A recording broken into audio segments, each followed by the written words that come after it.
संजय बोला, पांडुनंदन, आपकी प्रत्येक चेष्टा धर्म के अनुसार होती है।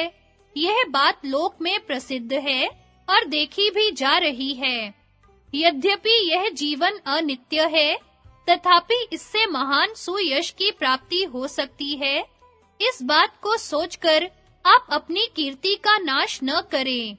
अजातशत्रु, यदि कौरव युद्ध किए बिना तुम्हें अपना राज्य भाग न दे सके, तो भी मैं अंधक और वृष्णिवंशी राजाओं के राज्य में भीख मांगकर निर्वाह कर लेना अच्छा समझता हूँ, परंतु युद्ध करके सारा राज्य पा लेना भी अच्छा नहीं है। मनुष्य का जीवन बहुत थोड़े समय तक रहने वाला है।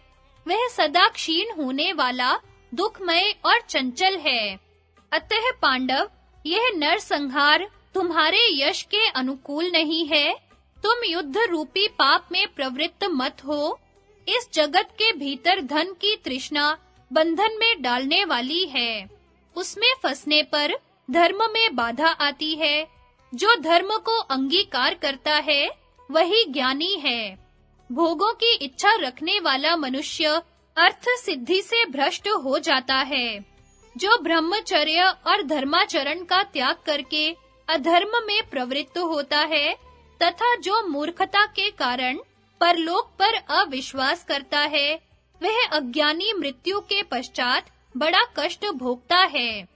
परलोक में जाने पर भी अपने पहले के किए हुए पुण्य और पाप रूपी कर्मों का नाश नहीं होता। पहले तो पाप पुण्य ही मनुष्य के पीछे चलते हैं, फिर मनुष्य को इनके पीछे चलना पड़ता है। इस शरीर के रहते हुए ही कोई भी सत्कर्म किया जा सकता है। मरने के बाद कुछ भी नहीं हो सकता। आपने तो परलोक में सुख देने वाले अनेकों पुण्य कर्म किए हैं, जिनकी सत्पुरुषों ने बड़ी प्रशंसा की है।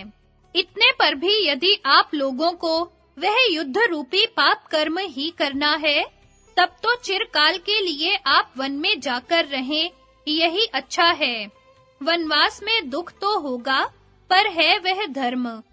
कुंती नंदन, आपकी बुद्धि कभी भी अधर्म में नहीं लगती। आपने क्रोधवश कभी पाप कर्म किया हो, ऐसी बात भी नहीं है। फिर बताइए, क्या कारण है जिसके लिए आप अपने विचार के विपरीत कार्य करना चाहते हैं?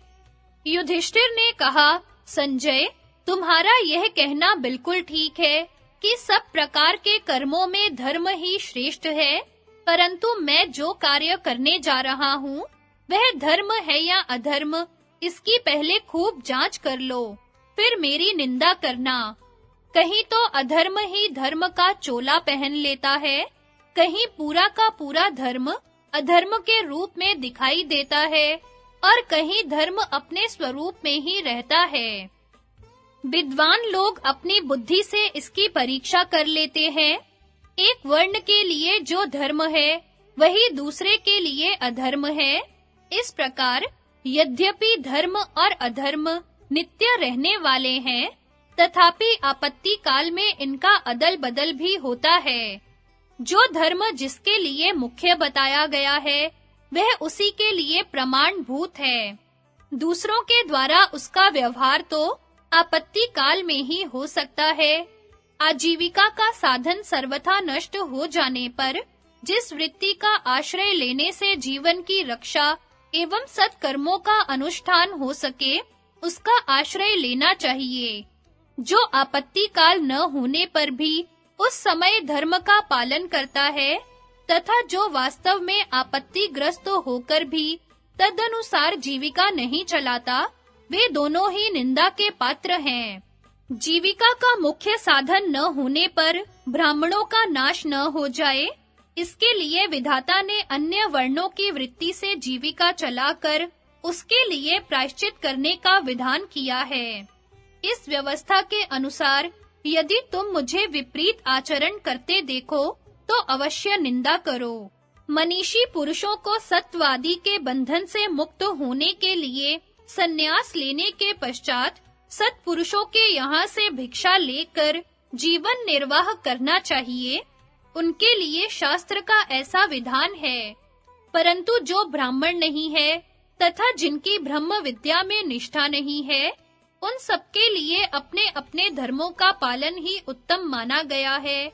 मेरे पिता, पितामह तथा उनके भी पूर्वज जिस मार्ग को मानते रहे तथा यज्ञ की इच्छा से वे जो कर्म करते रहे, मैं भी उन्हीं मार्गों और कर्मों को मानता हूँ, उनसे अतिरिक्त नहीं। अतः मैं नास्तिक नहीं हूँ। संजय, इस पृथ्वी पर जो कुछ भी धन है, देवताओं, प्रजापतियों तथा ब्रह्मा जी के लोक में भी जो वैभव है, वे सभी मुझे प्राप्त होते हो, तो भी मैं उन्हें अधर्म से लेना नहीं चाहूँगा। यहाँ भगवान श्री कृष्ण है, ये समस्त धर्मों के ज्ञाता, कुशल, नीतिमान, ब्राह्मण भक्त और मनीषी हैं। बड़े-बड़े बलवान राजाओं तथा भोजवंश का शासन करते हैं। यदि मैं संधि का परित्याग अथवा युद्ध करके अपने धर्म से भ्रष्ट हो निंदा का पात्र बना रहूं, तो ये भगवान वासुदेव इस विषय में अपने विचार प्रकट करें, क्योंकि इन्हें दोनों पक्षों का हित साधन अभीष्ट है। ये प्रत्येक कर्म का अंतिम परिणाम जानते हैं, विद्वान हैं, इनसे श्रेष्ठ दूसरा कोई नहीं है। ये हमारे सबसे बढ़कर प्रिय है, मैं इनकी बात कभी नहीं टाल सकता। संजय के प्रति भगवान श्री कृष्ण के वचन। भगवान श्री कृष्ण ने कहा, संजय, जिस प्रकार मैं पांडवों को विनाश से बचाना चाहता हूँ, उनको ऐश्वर्य दिलाना तथा उनका प्रिय करना चाहता हूँ, उसी प्रकार अनेकों पुत्रों से युक्त राजा धृतराष्ट्र के अभ्युदय की भी शुभ कामना करता हूँ।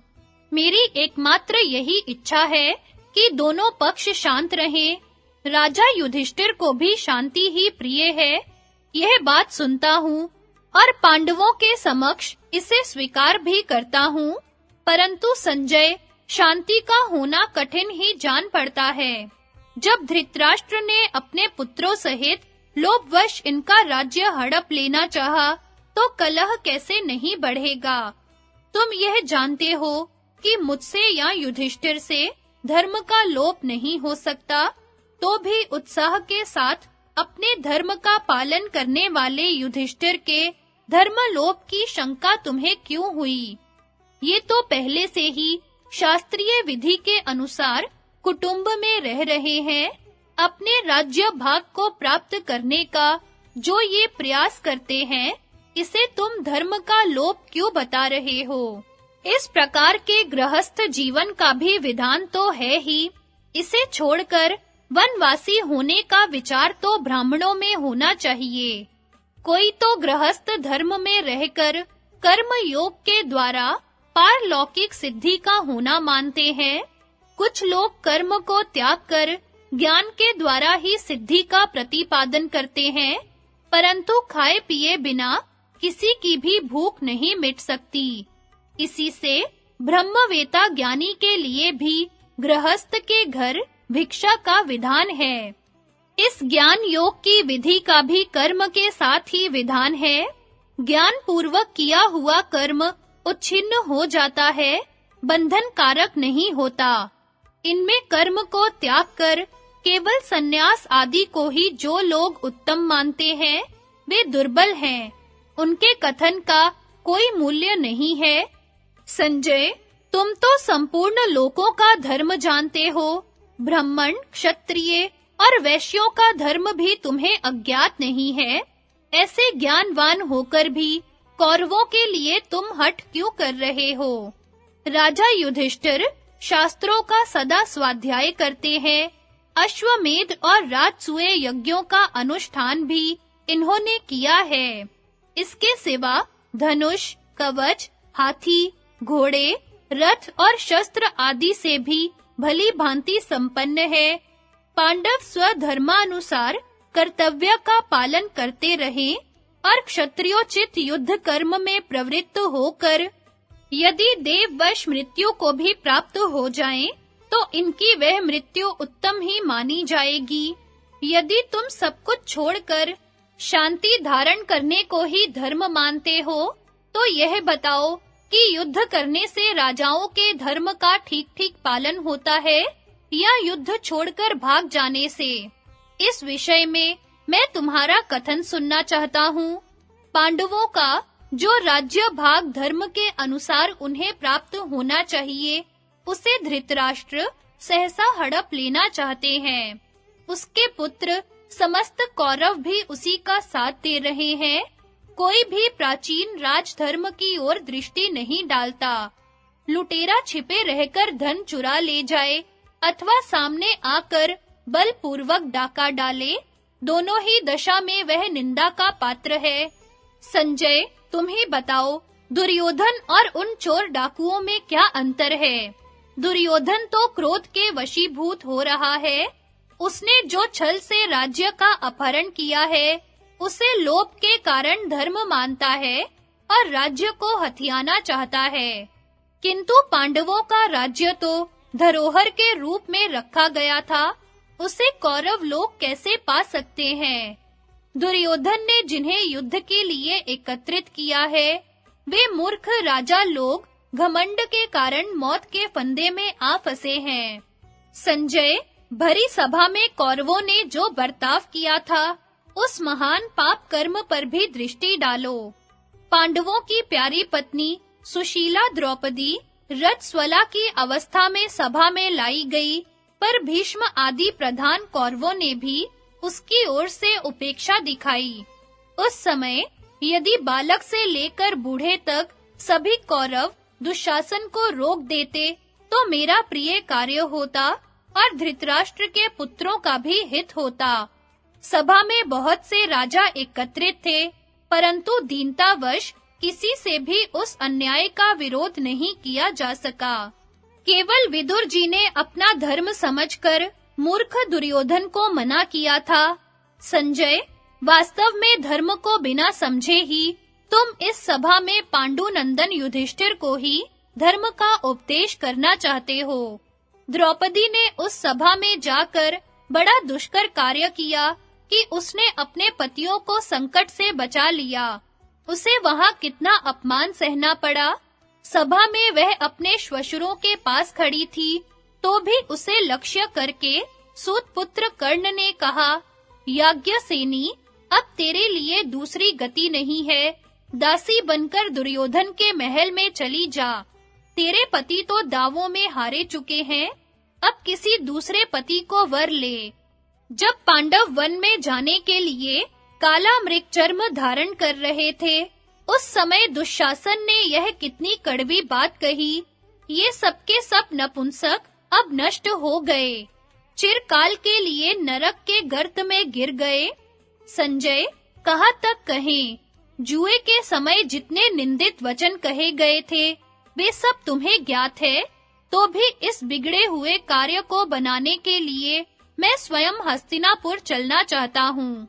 यदि पांडवों का स्वार्थ नष्ट किए बिना ही कौरवों के साथ संधि कराने में सफल हो सका, तो मैं अपने इस कार्य को बहुत ही पुनीत और अभ्युदयकारी समझूंगा और कौरव भी मौत के फंदे से छूट जाएंगे। कौरव लताओं के समान है और पांडव वृक्ष की शाखा के समान। इन शाखाओं का सहारा लिए बिना लताएं बढ़ नहीं सकती। पांडव धृतराष्ट्र की सेवा के लिए भी तैयार हैं और युद्ध के लिए भी। अब राजा को जो अच्छा लगे उसे स्वीकार करें। पांडव धर्म का आचरण करने वाले हैं। यद्यपि ये शक्तिशाली योद्धा हैं, तो भी संधि करने को उद्यत हैं।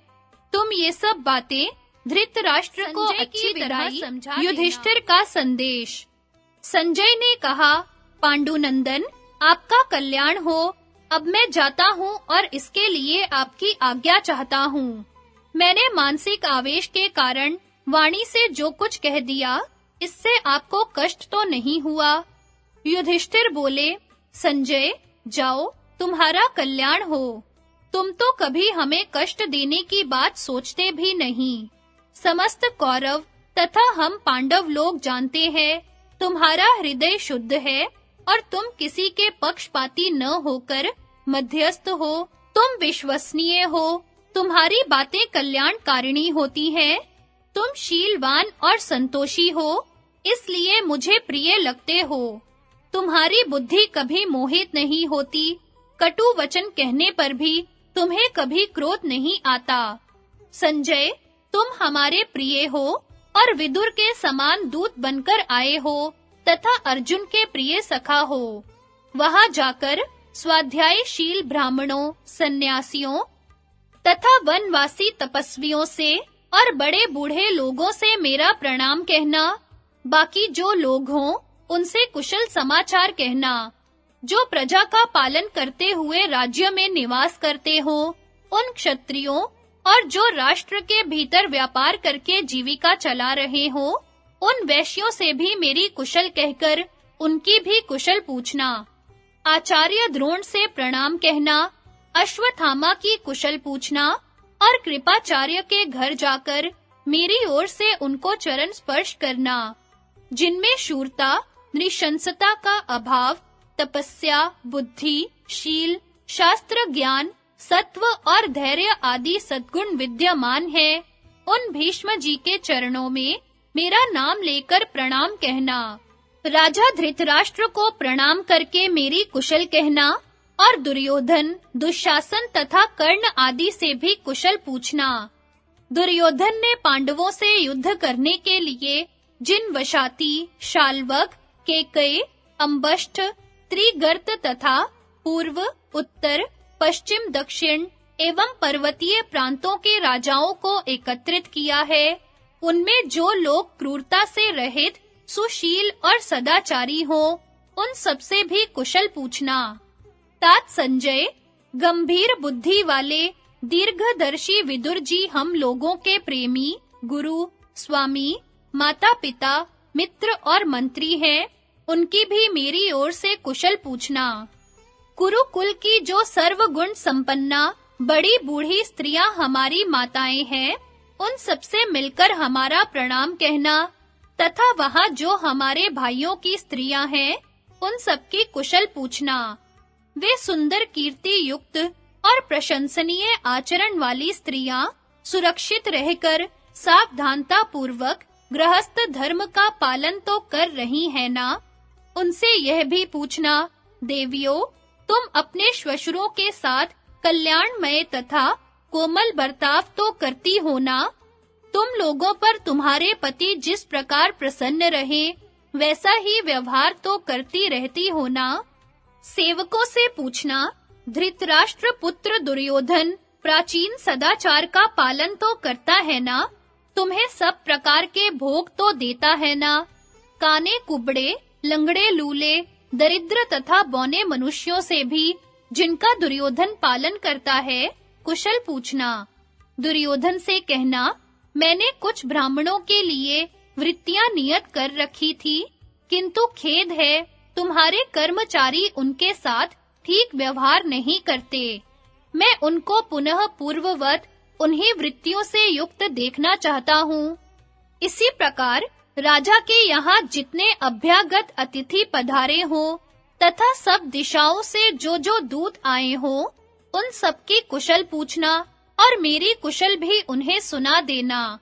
यद्यपि दुर्योधन ने जैसे योद्धाओं का संग्रह किया है, वैसे इस पृथ्वी पर दूसरे नहीं हैं, तथापि धर्म ही नित्य है। मेरे पास तो शत्रु का नाश करने के लिए एक धर्म ही महाबलवान है। संजय, दुर्योधन को तुम यह बात भी सुना देना, तुम्हारे हृदय को जो यह कामना पीड़ा देती रहती है कि मैं कौरवों को निष्कंटक राज्य करूं, सो इसकी सिद्धि का कोई उपाय नहीं है। हम ऐसे नहीं हैं जो चुपचाप तुम्हारा यह प्रिय कार्य होने दे। भारतवीर, या तो तुम इंद्रप्रस्थ का राज्य मुझे दे दो अथवा युद्ध करो।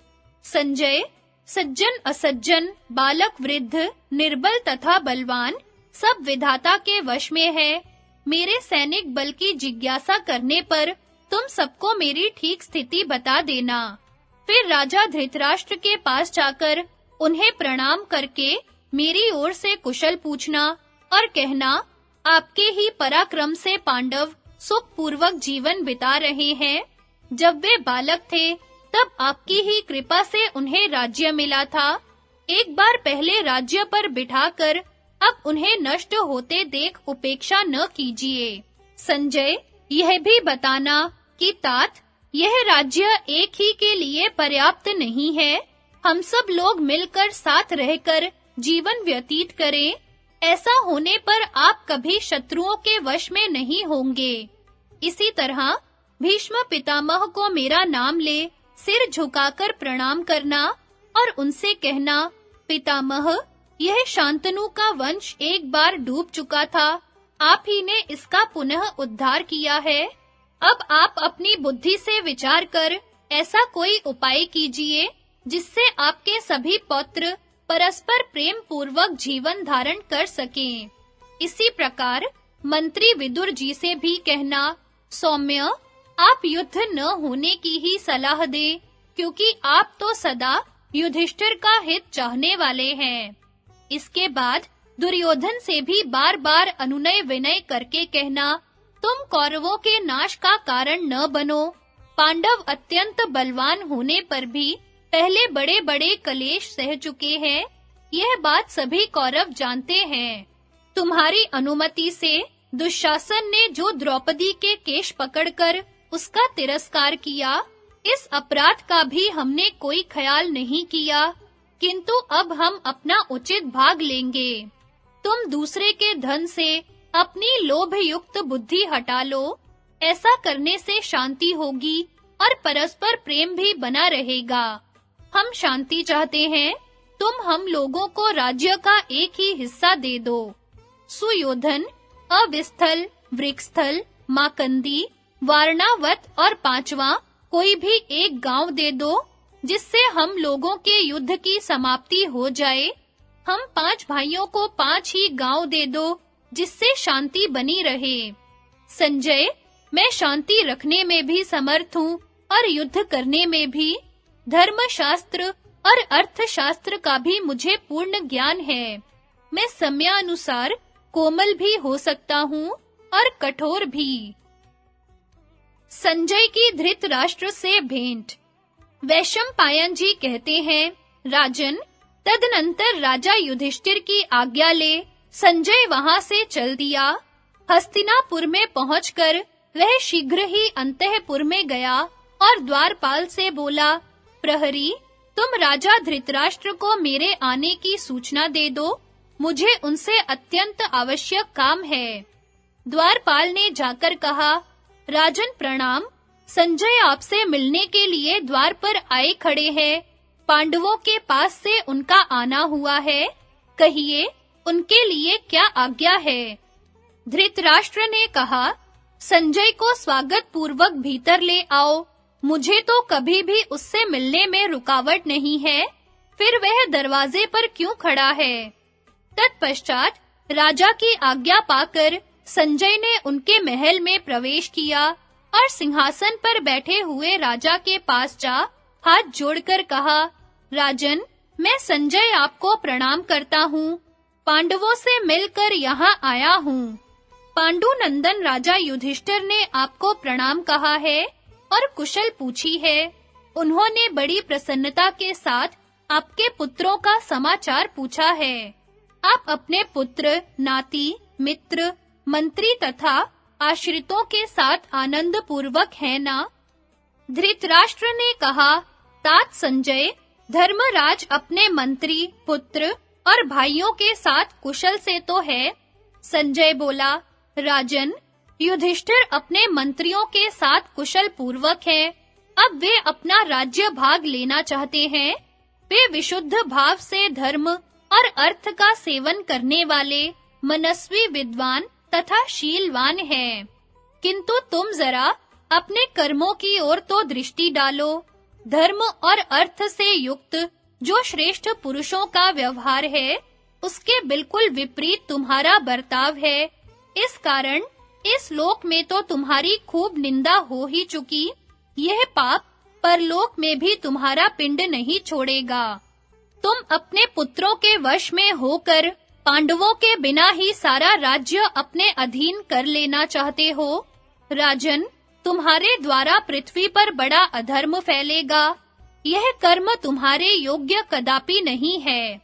बुद्धिहीन, दुराचारी कुल में उत्पन्न, क्रूर, दीर्घ काल तक वैर रखने वाले, क्षत्र विद्या में अनिपुण, पराक्रमहीन और अशिष्ट पुरुषों पर आपत्तियां टूट पड़ती हैं। जो सदाचारी कुल में उत्पन्न, बलवान, यशस्वी, विद्वान और जितेंद्रिय है, वह प्रारब्ध के अनुसार संपत्ति को प्राप्त करता है। तुम्हारे ये मंत्री लोग सदा कर्मों में लगे रहकर नित्य एकत्रित हो बैठक किया करते हैं। इन्होंने पांडवों को राज्य न देने का जो प्रबल निश्चय किया है, यह कौरवों के नाश का ही कारण है। यदि अपने पाप के कारण कौरवों का असमय में ही विनाश होने वाला होगा, तो इसका सारा अपराध युधिष्ठिर तुम्हारे ही सिर पर रखकर इनका विनाश भी करना चाहेंगे। इसलिए संसार में तुम्हारी बड़ी निंदा होगी। राजन, इस जगत में प्रिय अप्रिय, सुख दुख, निंदा प्रशंसा ये मनुष्यों को प्राप्त होते ही रहते हैं, परंतु निंदा उसी की होती है जो अपराध करता है, तथा प्रशंसा भी उसी की जाती है जिसका व्यवहार बहुत उत्तम होता है। भरत वंश में विरोध फैलाने के कारण मैं तुम्हारी ही निंदा करता हूँ। इस विरोध के कारण निश्चय ही प्रजाजनों का सत्यानाश होगा। सारे संसार में इस प्रकार पुत्र के अधीन होते तो मैंने तुमको ही देखा है। तुमने ऐसे लोगों का संग्रह किया है जो विश्वास के योग्य नहीं है, तथा अपने विश्वास पात्रों को दंड दिया है। इस दुर्बलता के कारण अब तुम पृथ्वी की रक्षा करने में कभी समर्थ नहीं हो सकते। इस समय रथ के वेग से बहुत हिलने डुलने के कारण मैं थक गया हूँ। यदि आज्ञा दो तो बिछौने पर सोने के लिए जाऊं। प्रातःकाल सभी कौरव जब सभा में एकत्र होंगे, उस समय अजात शत्रु के वचन सुनना। धृतराष्ट्र ने कहा, सूतपुत्र, मैं आज्ञा देता हूँ, तुम घर पर जाकर शयन करो। सवेरे सभा में ही तुम्हारे कहे हुए युधिष्ठिर के संदेश को सभी कौरव सुनेंगे। धृतराष्ट्र को नीति का उपदेश। विदुर नीति, पहला अध्याय। वैशंपायन जी कहते हैं, संजय के चले जाने पर महाबुद्धिमान राजा धृतराष्ट्र ने द्वारपाल से कहा, मैं विदुर से मिलना चाहता हूँ, उन्हें यहाँ शीघ्र बुला लाओ। धृतराष्ट्र का भेजा हुआ वह दूत जाकर विदुर से बोला, महामते, हमारे स्वामी महाराज धृतराष्ट्र आपसे मिलना चाहते हैं। उनके ऐसा कहने पर विदुर जी राजमहल के पास जाकर बोले, द्वारपाल, धृतराष्ट्र को मेरे आने की सूचना दे दो। द्वारपाल ने जाकर कहा, महाराज, आपकी आज्ञा से विदुर जी यहाँ आ पहुँचे हैं। वे आपके चरणों का दर्शन करना चाहते हैं। मुझे आज्ञा दीजिए, उन्हें क्या कार्य बताया जाए। धृतराष्ट्र ने कहा, महाबुद्धिमान दूरदर्शी विदुर को यहाँ ले आओ। मुझे इस विदुर से मिलने में कभी भी अड़चन नहीं है। द्वारपाल विदुर के पास आकर बोला, विदुर जी, आप बुद्धिमान महाराज धृतराष्ट्र के अंतःपुर में प्रवेश कीजिए। महाराज ने मुझसे कहा है कि मुझे विदुर से मिलने में कभी अड़चन नहीं है। वैशंपायन जी कहते हैं, तदनंतर विदुर धृतराष्ट्र के महल के भीतर जाकर विचार में पड़े हुए राजा से हाथ जोड़कर बोले, महाप्राज्ञ, मैं विदुर हूँ, आपकी आज्ञा से यहाँ आया हूँ। यदि मेरे करने योग्य कुछ काम हो तो मैं उपस्थित हूँ, मुझे आज्ञा दीजिए। धृतराष्ट्र ने कहा, विदुर, संजय आया था, मुझे बुरा भला कहकर चला गया है। कल सभा में वह अजात शत्रु युधिष्ठिर के वचन सुनावेगा। आज मैं उस कुरुवीर युधिष्ठिर की बात न जान सका। यही मेरे अंगों को जला रहा है और इसी ने मुझे अब तक जगा रखा है। तात, मैं चिंता से जलता हुआ अभी तक जग रहा हूँ। मेरे लिए जो कल्याण की बात समझो वह कहो, क्योंकि तुम धर्म और अर्थ के ज्ञान में निपुण हो। संजय जब से पांडवों के यहाँ से लौटकर आया है, तब से मेरे मन को पूर्ण शांति नहीं मिलती। सभी इंद्रियां विकल हो रही हैं। कल वह क्या कहेगा, इसी बात की मुझे इस समय बड़ी भारी चिंता हो रही है। विदुर जी बोले, जिसका बलवान के साथ विरोध हो गया है, उस साधनहीन दुर्बल मनुष्य को, जिसका सब कुछ हर लिया गया है, उसको, कामी को तथा चोर को रात में जागने का रोग लग जाता है। नरेंद्र, कहीं आपका भी इन महान दोषों से संपर्क तो नहीं हो गया? कहीं पराये धन के लोभ से तो आप कष्ट नहीं पा रहे हैं? धृतराष्ट्र ने कहा, मैं तुम्हारे धर्मयुक्त तथा कल्याण करने वाले सुंदर वचन सुनना चाहता हूँ, क्योंकि इस राजऋषि वंश में केवल तुम ही विद्वानों के भी माननीय हो। विदुर जी बोले, महाराज धृतराष्ट्र, श्रेष्ठ लक्षणों से संपन्न राजा युधिष्ठिर तीनों लोकों के स्वामी हो सकते हैं। वे आपके आज्ञाकारी थे, पर आपने उन्हें वन में भेज दिया। आप धर्मात्मा और धर्म के जानकार होते हुए भी आंखों से अंधे होने के कारण उन्हें पहचान न सके, इसी से उनके विपरीत हो गए और उन्हें राज्य का भाग देने में आपकी सम्मति नहीं हुई। युधिष्ठिर में क्रूरता का अभाव, दया, धर्म, सत्य तथा पराक्रम है। वे आप में पूज्य बुद्धि रखते हैं। इन्हीं सद्गुणों के कारण वे सोच विचार कर चुपचाप बहुत से कलेश सह रहे हैं। आप दुर्योधन, शकुनी, कर्ण तथा दुशासन जैसे अयोग्य व्यक्तियों पर राज्य का भार रखकर कैसे ऐश्वर्य वृद्धि चाहते हैं? अपने वास्तविक स्वरूप का ज्ञान, उद्योग, दुख सहने की शक्ति और धर्म में स्थिरता, ये गुण जिस मनुष्य को पुरुषार्थ से च्युत नहीं करते, वही पंडित कहलाता है। जो अच्छे कर्मों का सेवन करता और बुरे कर्मों से दूर रहता है, साथ ही जो आस्तिक और श्रद्धालु है, उसके ये सद्गुण पंडित होने के लक्षण हैं।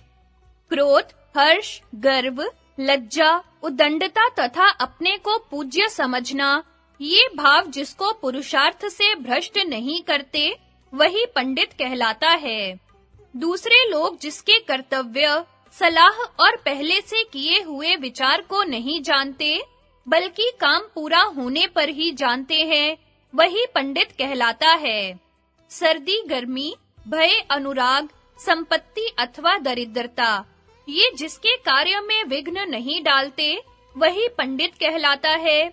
जिसकी लौकिक बुद्धि धर्म और अर्थ का ही अनुसरण करती है और जो भोग को छोड़कर पुरुषार्थ का ही वरण करता है, वही पंडित कहलाता है। विवेक पूर्ण बुद्धि वाले पुरुष शक्ति के अनुसार काम करने की इच्छा रखते हैं और करते भी हैं, तथा किसी वस्तु को तुच्छ समझकर उसकी अवहेलना नहीं करते। किसी विषय को देर तक सुनता है, किंतु शीघ्र ही समझ लेना, समझकर कर्तव्य बुद्धि से पुरुषार्थ में प्रवृत्त होना, कामना से नहीं, बिना पूछे दूसरे के विषय में व्यर्थ कोई बात नहीं कहना, यह पंडित का मुख्य लक्षण है। पंडितों की सी बुद्धि रखने वाले मनुष्य दुर्लभ वस्तु की कामना नहीं करते, खोई हुई वस्तु के विषय में शोक करना नहीं चाहते और विपत्ति में पड़कर घबराते नहीं। जो पहले निश्चय करके फिर कार्य का आरंभ करता है, कार्य के बीच में नहीं रुकता, समय को व्यर्थ नहीं जाने देता और चित्त को वश में रखता है, वही पंडित कहलाता है। भरत कुल भूषण, पंडित जन श्रेष्ठ कर्मों में रुचि रखते हैं, उन्नति के कार्य करते हैं तथा भलाई करने वालों में दोष नहीं निकालते। जो अपना आदर होने पर हर्ष के मारे फूल नहीं उठता, अनादर से संतप्त नहीं होता तथा गंगा जी के कुंड के समान जिसके चित्त को क्षोभ नहीं होता, वह पंडित कहलाता है। जो संपूर्ण भौतिक पदार्थों की असलियत का ज्ञान रखने वाला, सब कार्यों के करने का ढंग जानने वाला तथा मनुष्यों में सबसे बढ़कर उपाय का जानकार है, वह मनुष्य पंडित कहलाता है। जिसकी विद्या बुद्धि का अनुसरण करती है और बुद्धि विद्या का तथा जो शिष्ट पुरुषों की मर्यादा का उल्लंघन नहीं करता, वही पंडित की पदवी पा सकता है। बिना पढ़े ही गर्व करने वाले, दरिद्र होकर भी बड़े-बड़े मंसूबे बांधने वाले और बिना काम किए ही धन पाने की इच्छा रखने वाले मनुष्य को पंडित लोग मूर्ख कहते हैं।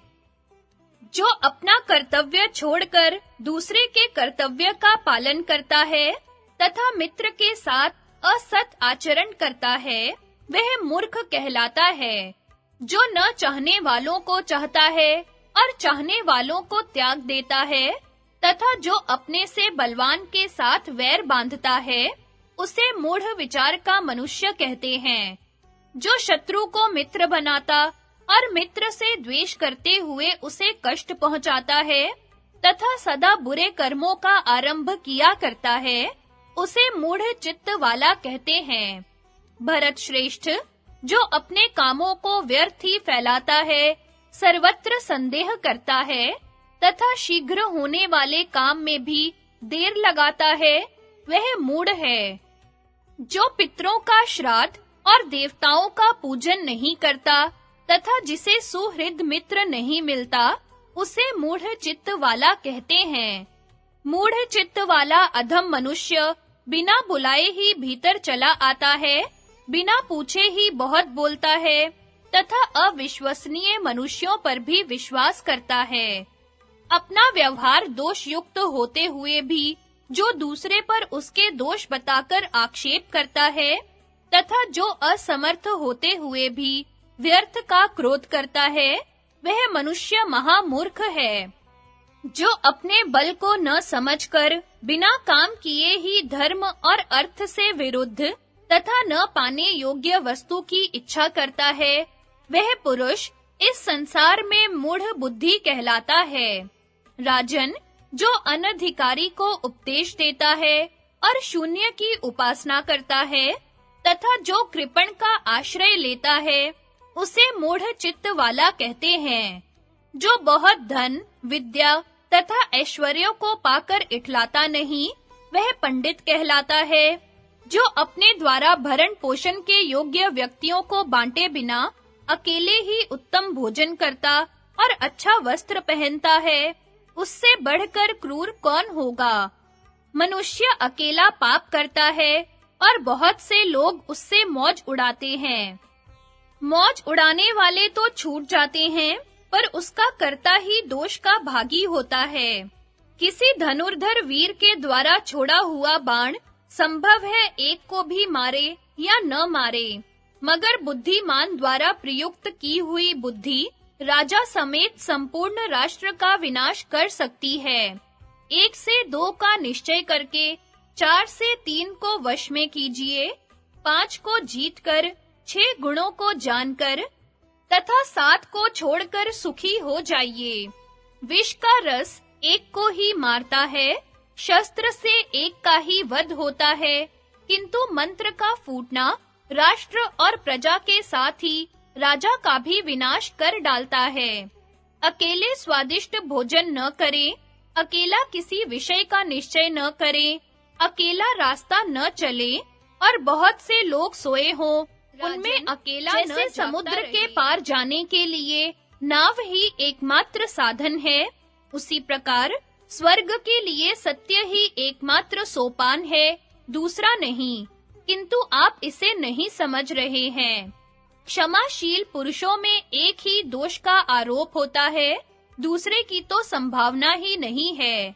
वह दोष यह है कि क्षमाशील मनुष्य को लोग असमर्थ समझ लेते हैं, किंतु क्षमाशील पुरुष का वह दोष नहीं मानना चाहिए, क्योंकि क्षमा बहुत बड़ा बल है।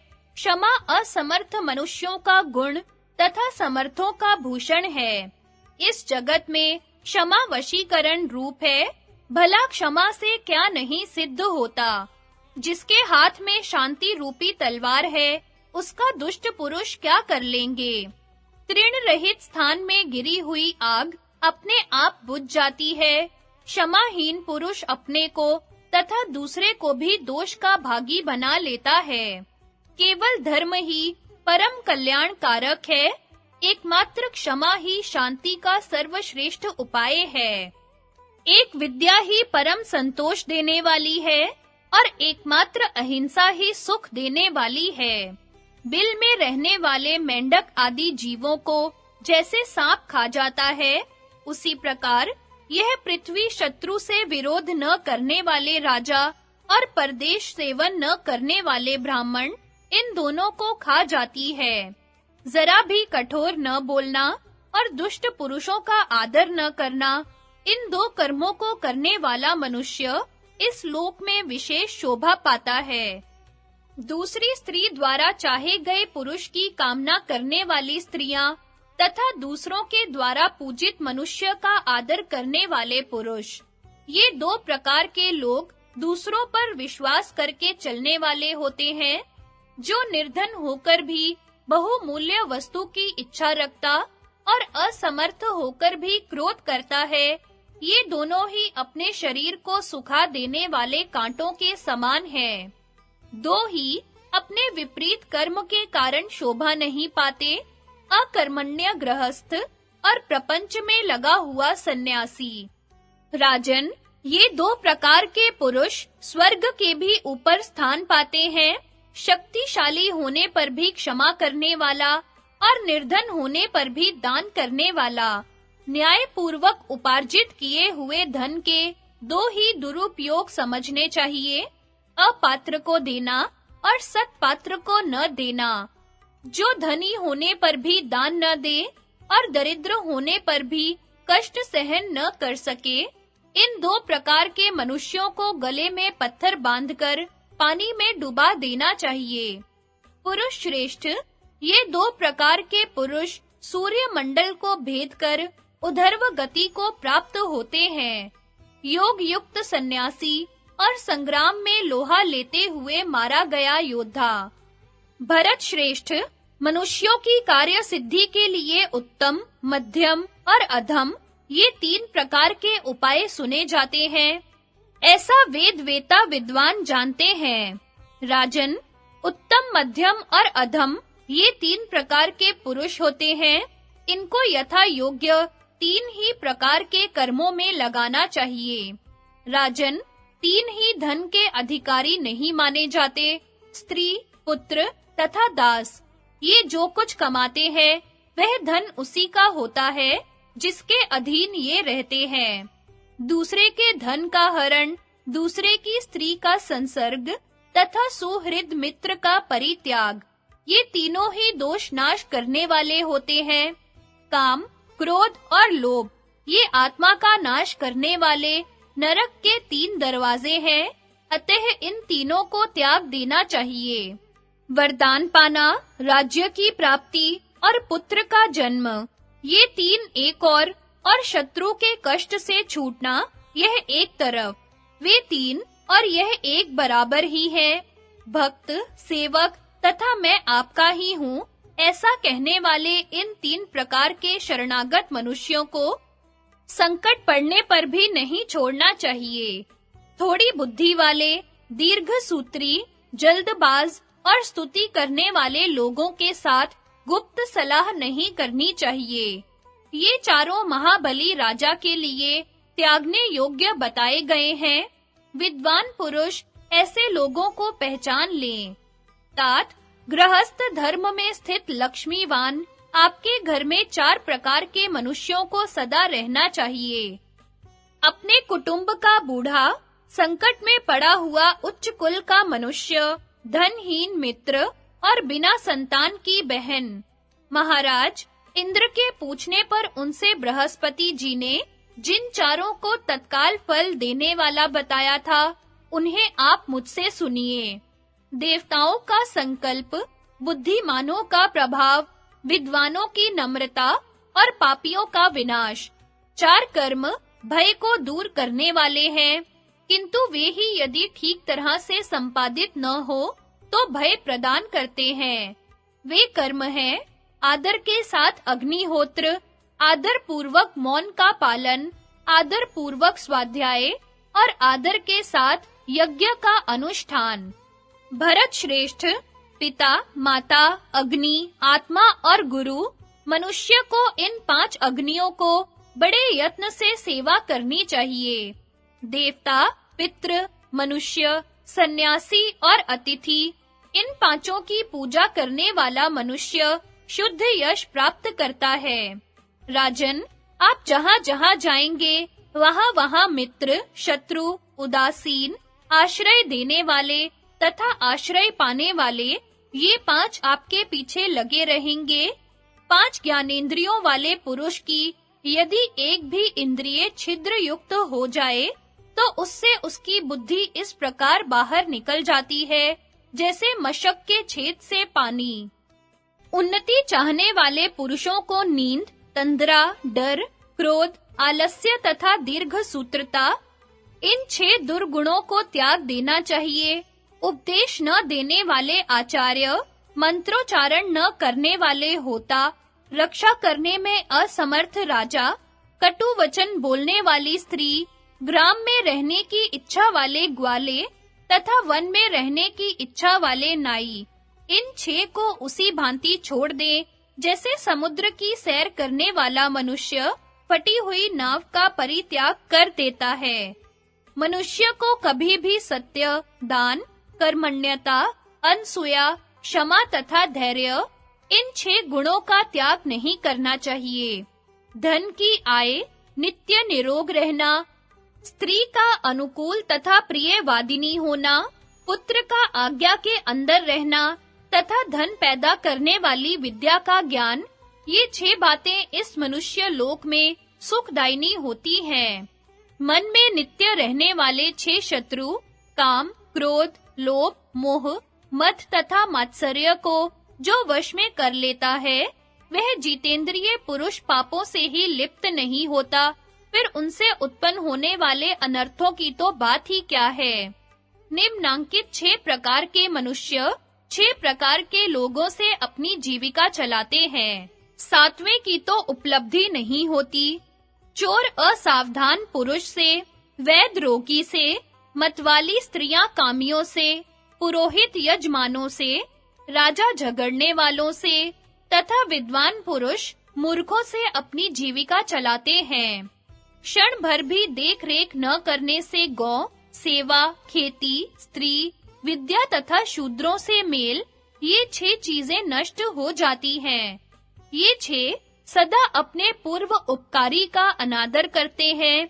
शिक्षा समाप्त हो जाने पर शिष्य आचार्य का, विवाहित बेटे माता का, काम वासना की शांति हो जाने पर मनुष्य स्त्री का, कृत कार्य पुरुष सहायक का, नदी की दुर्गम धारा पार कर लेने वाले पुरुष नाव का तथा रोगी पुरुष रोग छूटने के बाद वैद का तिरस्कार कर देते हैं। निरोग रहना, ऋणी न होना, परदेश में न रहना, अच्छे लोगों के साथ मेल होना, अपनी वृत्ति से जीविका चलाना और निडर होकर रहना। राजन, ये 6 मनुष्य लोक के सुख हैं।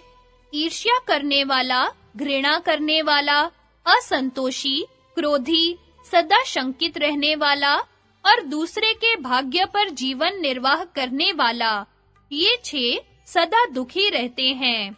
स्त्री विषयक आसक्ति, जुआ, शिकार, मद्यपान, वचन की कठोरता, अत्यंत कठोर दंड देना और धन का दुरुपयोग करना, ये 7 दुखदायी दोष राजा को सदा त्याग देने चाहिए।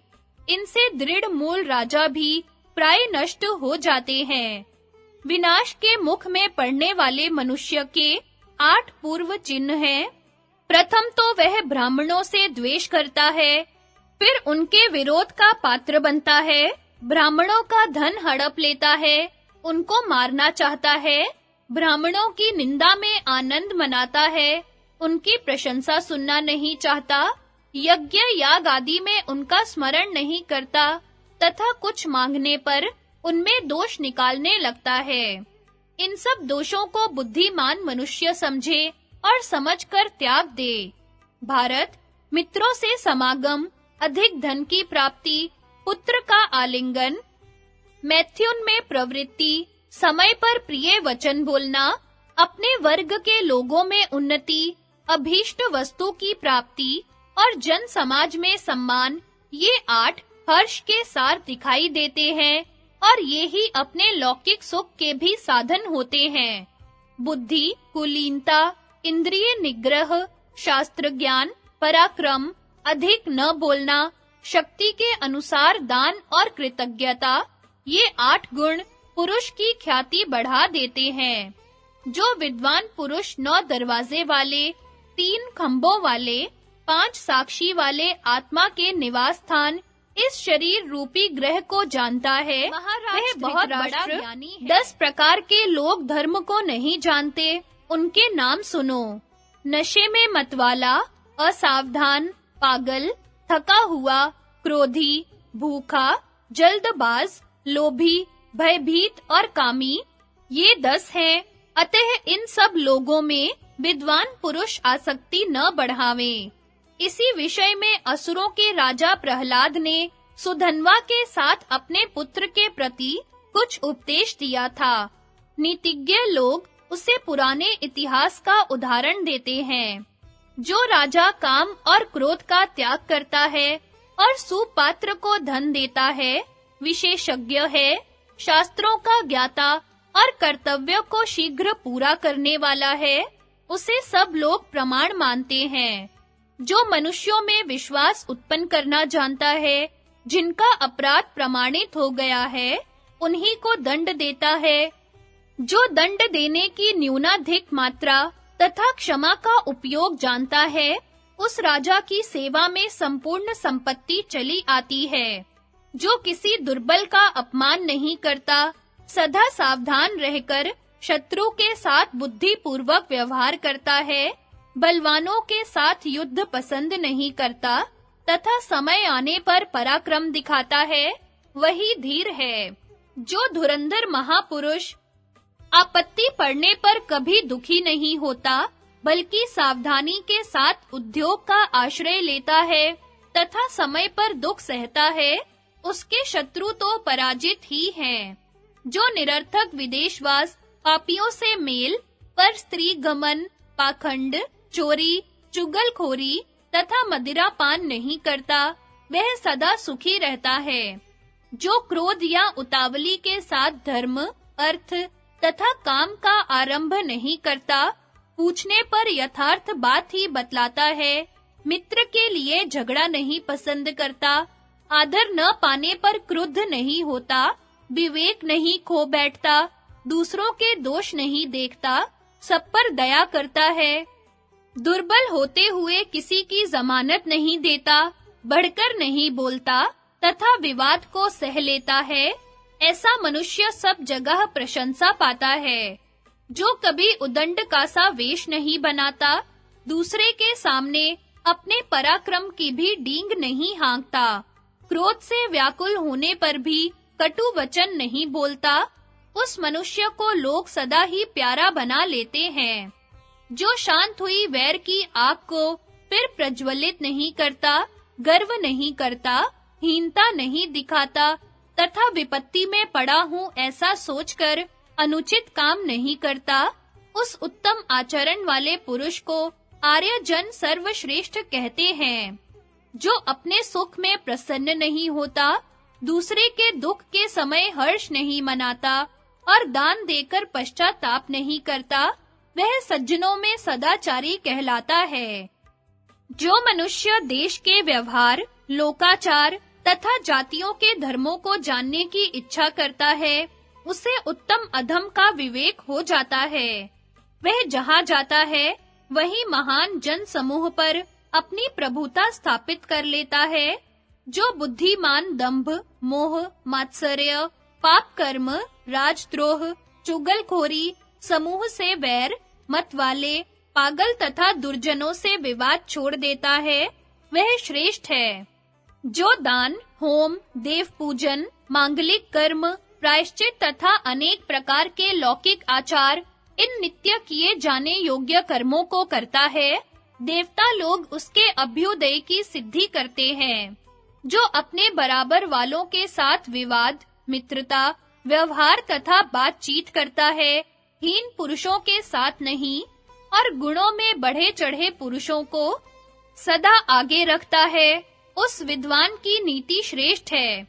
जो अपने आश्रित जनों को बांटकर थोड़ा ही भोजन करता है, जो बहुत अधिक काम करके भी थोड़ा सोता है, तथा मांगने पर जो मित्र नहीं है, उन्हें भी धन देता है, उस मनस्वी पुरुष को सारे अनर्थ दूर से ही छोड़ देते हैं।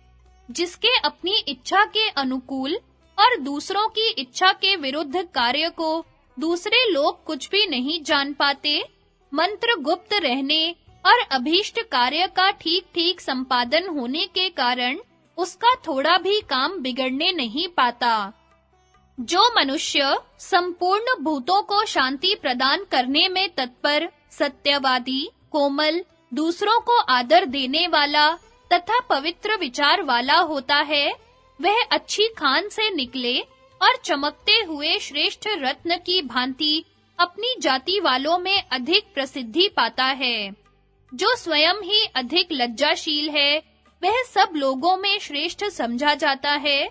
वह अपने अनंत तेज, शुद्ध हृदय एवं एकाग्रता से युक्त होने के कारण कांति में सूर्य के समान शोभा पाता है। अंबिका नंदन, शाप से दग्ध राजा पांडु के जो 5 पुत्र वन में उत्पन्न हुए, वे 5 इंद्र के समान शक्तिशाली हैं। उन्हें आप ही ने बचपन से पाला और शिक्षा दी है। वे भी सदा आपकी आज्ञा का पालन करते रहते हैं। तात, उन्हें उनका न्यायोचित राज्य भाग देकर आप अपने पुत्रों के साथ आनंद भोगिए। नरेंद्र, ऐसा करने पर आप देवता तथा मनुष्यों की टीका टिप्पणी के विषय नहीं रह जाएंगे।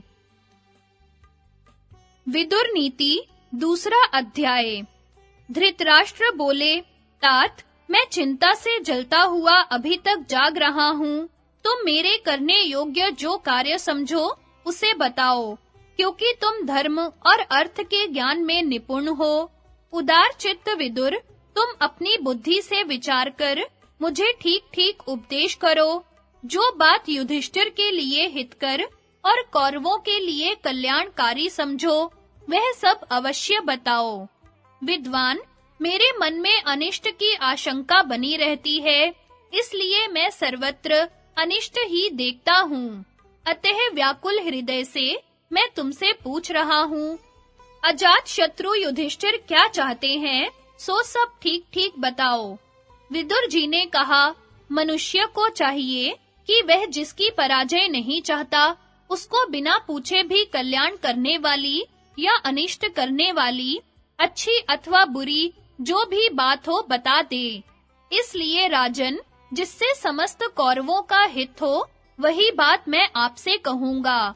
मैं जो कल्याणकारी एवं धर्मयुक्त वचन कह रहा हूँ, उन्हें आप ध्यान देकर सुने।